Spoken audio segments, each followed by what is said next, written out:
Hi everybody, Jess here and I'm back for another story time! Yay! And today I think I'm going to read Disney's Lilo and Stitch. Yes, I think everybody loves Stitch and Lilo, of course. So we have our book. It's a classic Disney story. Share the magic of storytelling with your family and friends, reading more fun than ever. So cool. And on the front, in the front here, it just tells about a read-along thing. But this story will be a little longer than most of ours, so I hope you enjoy. And check out the cool pictures in here. So, Lilo and Stitch.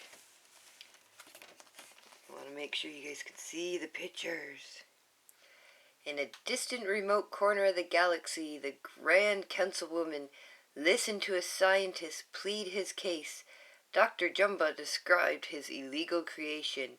What you see before you is the first of a new species. I call it Experiment 626. He is bulletproof, fireproof, and can think faster than supercomputer. He can see in the dark and move objects 3,000 times his size. His only instinct to destroy everything he touches.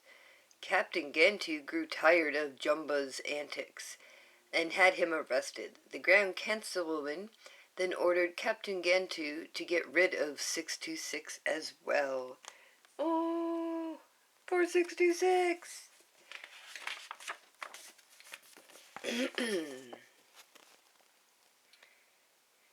Gantu's crew prepared to escort 626 to the far asteroid by securing him in a holding cell on a transport ship. Just as they took off, 626 broke out. Red alert! Seal off the decks! The guards tried to stop 626 with plasma blasters, but he charged the guards head on. In this chaos, 626 seemed to vanish. A frantic search came up empty. I don't think he's on the ship anymore. Confirmed, he's taking a police cruiser. He's engaged his H-drive. Back at Galactic Council, they tracked 626 as he hurtled towards an unfamiliar part of the galaxy. A controlled operation pinpoint Stitch's... A control operator pinpointed Stitch's destination. A planet called Earth. A giant overhead screen showed the blue planet. The Grand Councilwoman smiled.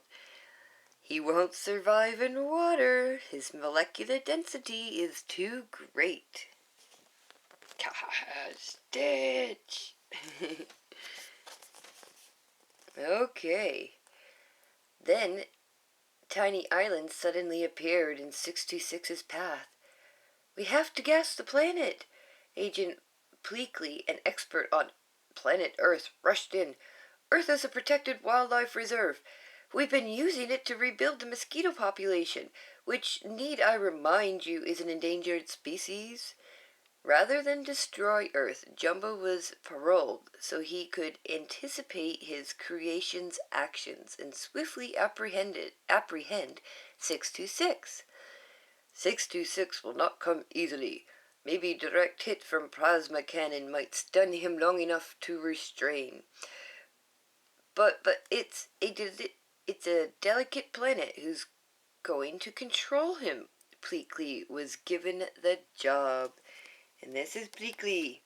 This is him saying, look, this is an endangered species, the mosquito. Yeah, maybe where you come from, buddy. But there's hundreds of thousands of them here. They outnumber us. Oh, look at that. That's a nice picture. On a small island of Hawaii, a young girl, Lilo, swam in the rolling waves. When she realized that she was late for hula dance class, Lilo dashed from the water and tried unsuccessfully to slip into class unnoticed by the teacher. Lilo, why are you all wet? It's sandwich day. Every Thursday I take Pudge the fish a peanut butter sandwich. The other students rolled their eyes and one girl, Myrtle, taunted Lilo. "You're crazy." Lilo lunged at Myrtle, but the teacher caught her. "Lilo, maybe we should call your sister." "No, I'll be good. I want to go to the dance. I practiced. I just want to dance." After class, Lilo forgot to wait for her older sister, Nanny, and walked home alone. Next picture. Not finding Lilo at the hula school, Nanny rushed I don't think I'm saying it right. Sorry guys, but Nanny rushed home to find that Lilo had locked herself inside. "Lilo, open the door. Lilo, the social worker's gonna be here any minute." Cobra Bubbles arrived in time to see Nanny breaking into her own house. He was evaluating Nanny as a guardian for Lilo. Lilo put on her best smile and recited the answers she and Nanny had practiced. "I'm adjusted. I eat 4 food groups and look both ways before crossing the street. I take long naps," and suddenly Lilo mixed up what she was supposed to say. Cobra was not impressed. He gave Lilo his business card. "Call me next time you're left here alone." As he left, Cobra turned to Nanny. "In case you're wondering, this did not go well."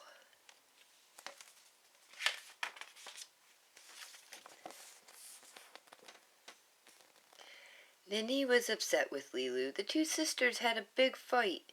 "Do you want to be taken away?" Later that night, Lilo questioned Nanny when she returned to Lilo's bedroom. "We're a broken family, aren't we?" "No, well, maybe a little. Maybe a lot.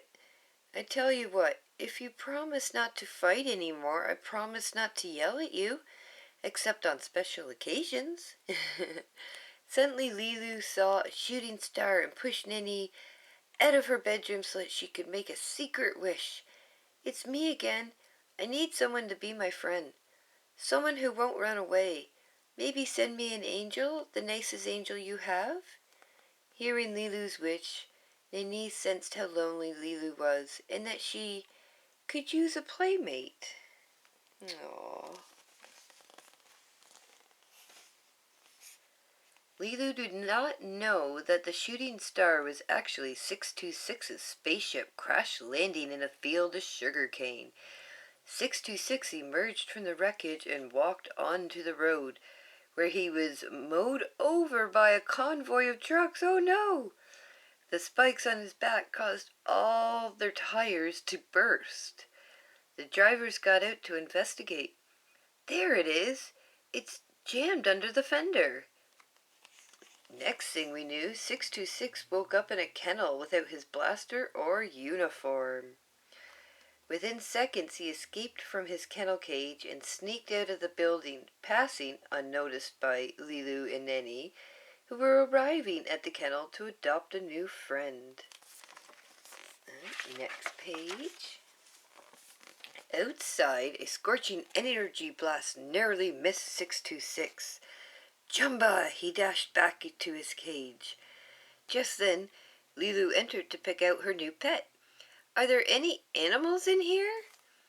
Recognizing that he would never get out of the kennel alive on his own, 626 quickly concealed his back spikes, extra set of legs, and antennae to look more like a dog. Lilo picked him and proudly showed him to Nanny. She was shocked. "What is that thing? Does it have to be this dog?" "Yes, he's good, I can tell. His name is, Stitch. I want to buy him. Can I borrow $2? As Lilo and Stitch left the kennel together, Jumbo leapt to capture 626, but Pleakley stopped him. "You cannot shoot, and you cannot be seen. Look at you. You look like a monster. We have to blend in." Nanny had to go to work, so Lilo introduced Stitch to her world. It was all foreign to him. Stitch kept trying to escape while Lilo tried to keep him out of trouble. Jumba, still trailing them, was amused as Stitch grew increasingly frustrated.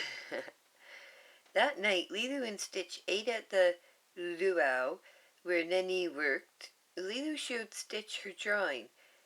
This is you. This is your badness level. It's usually high for you. This is usually high for someone your size. We have to fix that. Lilo barely got her words out before Stitch was off trying to steal food from a woman's purse. It turned out to be a jumbo trap. Aha! Look what I find. Get restraints. Peakley tried, but Stitch escaped again. He caused such a commotion that Nanny got fired. Aw.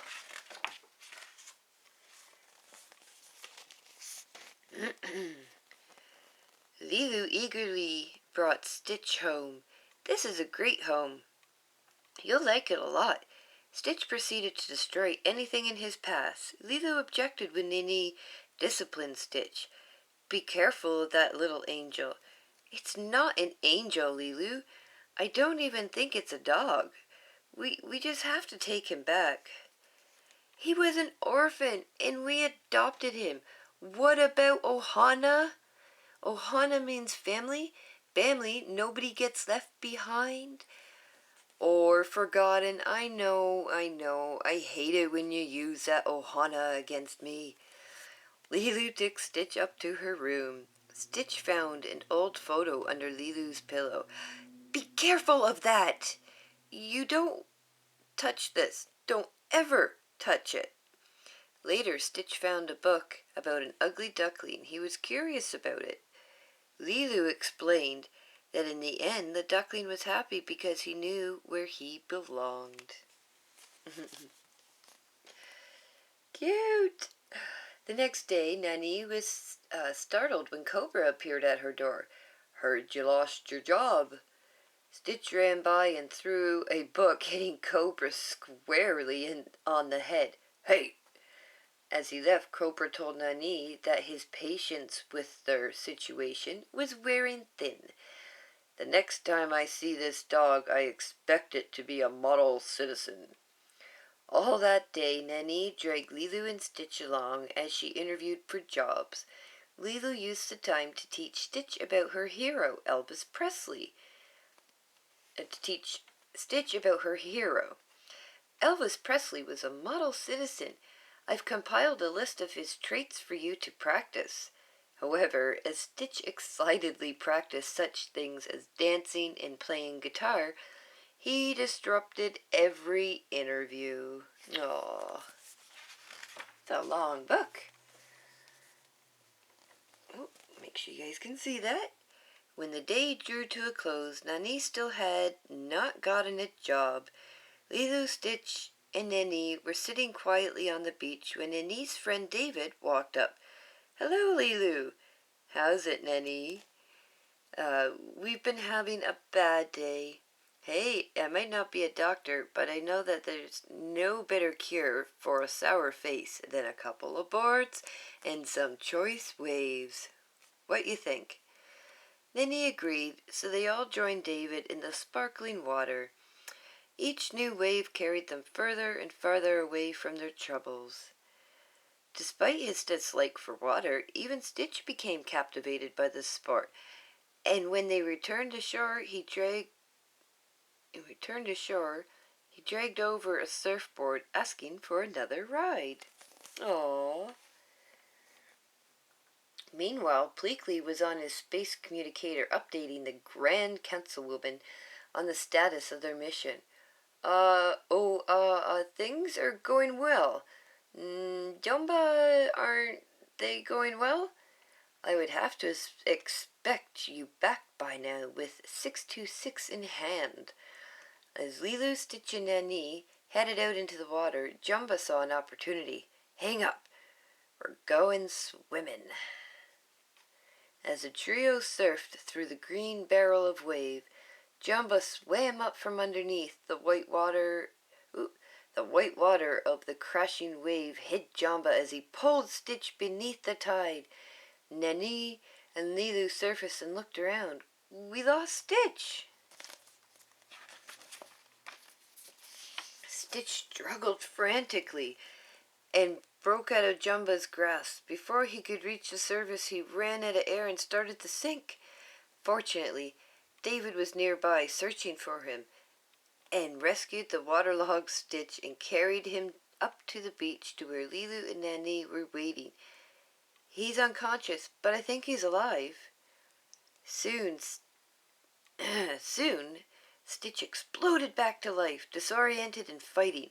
And Nanny pulled Lilo out of the way, but then noticed that Cobra was observed the whole fiasco. She tried to explain, this isn't what it looks like.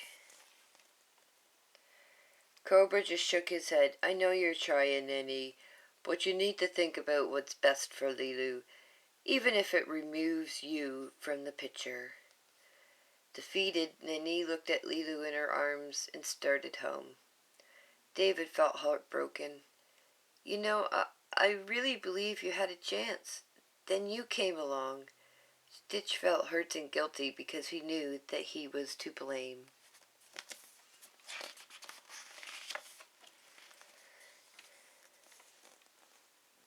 That night, Nanny tried to tell Lilo that she was going to be taken away. Nanny just couldn't find the strength to do it. Stitch returned to Lilo's bedroom and uncovered the photo underneath Lilo's pillow. It was a picture of Lilo, Nanny, and their parents. When Nanny walked into the room, she saw Stitch. That's us before our family's little now. Oh, that's us before. Our family's little now. But if you want, you could be part of it. You could be our baby and we'd raise you to be good. Stitch took the ugly duckling book and started walking towards the window. Ohana means family. Family means nobody gets left behind. But if you want to leave, you can. I'll remember you, though. Stitch walked deep into the forest, desperately hoping to find his own family. I'm lost. That was Stitch saying, I'm lost. The next morning, Jumba and Pleakley finally made it back to shore. The enraged Ground Councilwoman called on the space phone. I have lost patience with you both. Consider yourselves fired and prison-bound. Your incompetence is nothing short of unspeakable. Pleakley was shocked, but Jumba was excited. Now we do it my way. Your way? Don't wait! Meanwhile, the Ground Councilwoman notified Captain Gantu. The mission is in jeopardy. This could be your chance to redeem yourself. How soon will you be prepared to leave? Immediately.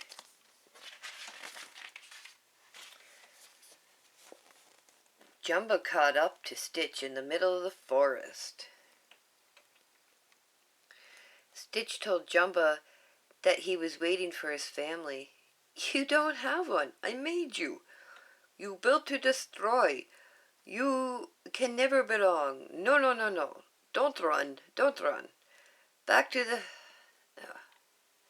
Back at the house, Lilo told Nanny about Stitch. Stitch left. It's good he's gone. I didn't want to be here anyway. I didn't want to be here. Yeah. Nanny knew it was time for the difficult talk. Lilo, sometimes you try your hardest, but things don't work out the way you want them to. Sometimes things have to change, and maybe sometimes they're for the better, even if... Nanny was interrupted when David arrived, announcing that he had found her a job. Nanny excitedly turned to Lilo. Lilo, baby, this is really important. I'm gonna be right back. Lock the door and don't answer it for anyone, okay?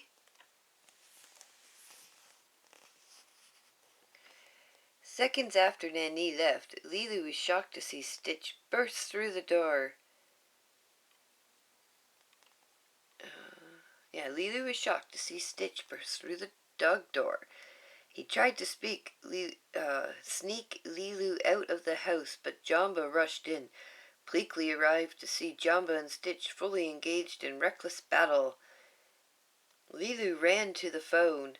Hello, Cobra Bubbles. Aliens are attacking my house. Pleakley was horrified. No, no, no, no, no aliens. There is no need to alert the authorities. Stitch found Jumba's plasma blaster, but before he could use it, Jumba plugged the end with a carrot. Pleakley grabbed Lilo and ran out of the house. Jumba's plasma blaster exploded, blowing the house up with it.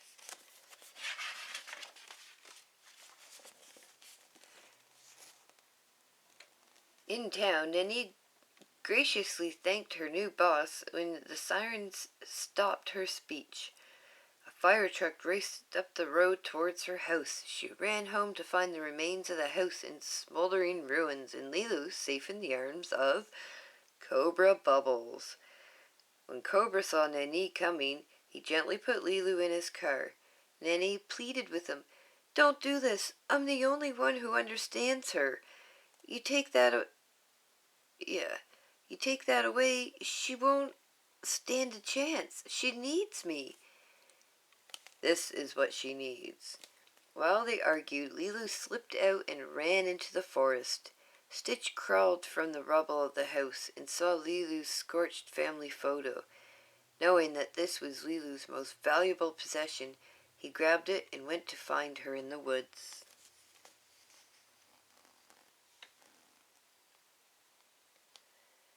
Lilo ran as fast as she could, trying to get as far as possible. In her path, Stitch popped out from the bushes and presented Lilo's half-burnt family picture. "You ruined everything!" Stitch revealed his true self. Stitch revealed his true self as he bared his back spikes, antenna, and extra legs. "You're one of them! Get out of here, Stitch!" Aww. Without warning, Gantu's net burst out of the bushes, entangling Lilo and Stitch.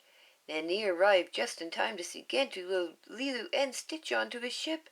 Stitch worked his way out of the container pod, but fell from the ship as it took off with Lilo still trapped inside. Seeing that Stitch was an alien, Nanny confronted him. "Okay, talk. I know you had something to do with this. Now where's Lilo? Talk!" Before Stitch could answer, a plasma blast struck him. Stitch was stunned long enough for Jumba and Pleakley to contain him.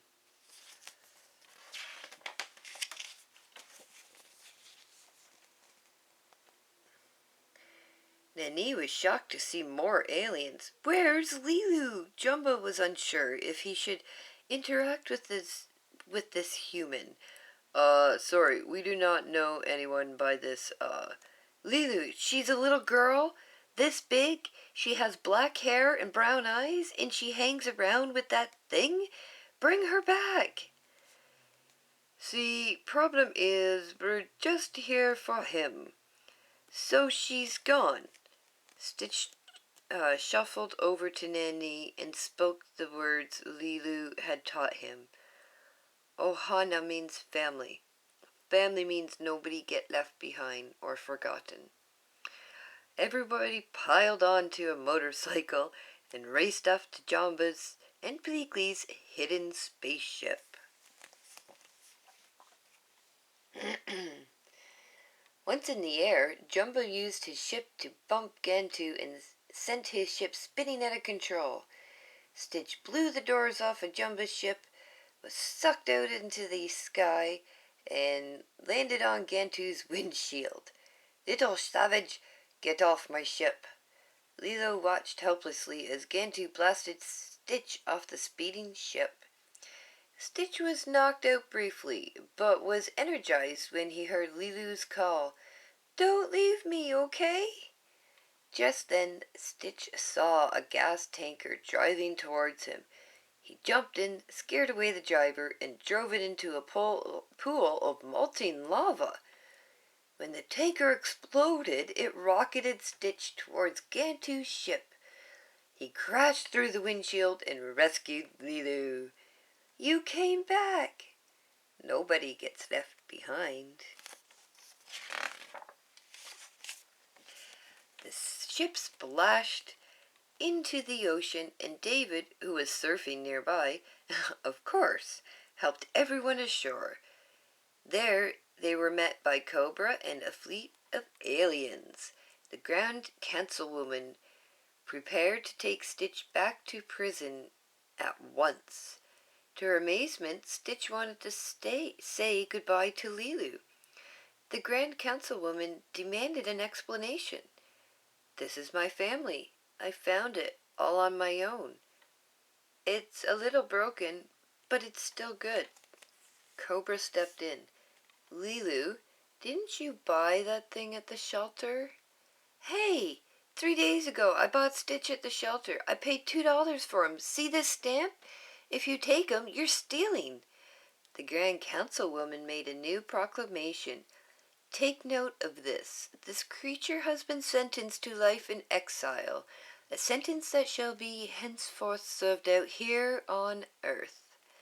Nani, Lilo, and Stitch were now an official family. The spirit of Ohana proved that everyone can belong, even a little six-legged alien named Stitch. Awesome! Oh! And look for other classic Disney read-along titles where toys, books, and audio products are sold. Isn't that a cute Stitch, though? Well, guys, I really hope you enjoyed this book. I know it's a read-along that you could listen to off of a cassette or DVD or something. I don't know. But that didn't come with this. So I read it all for yous. Like I said, I really hope you enjoyed it. If so, remember to like, share, and subscribe so that all your friends can see these awesome stories. And when you subscribe, you get to see every new video that gets uploaded. So, I'm going to say goodbye for now, but not for long. I'll be back soon, and please don't frown. Love yous all. Bye.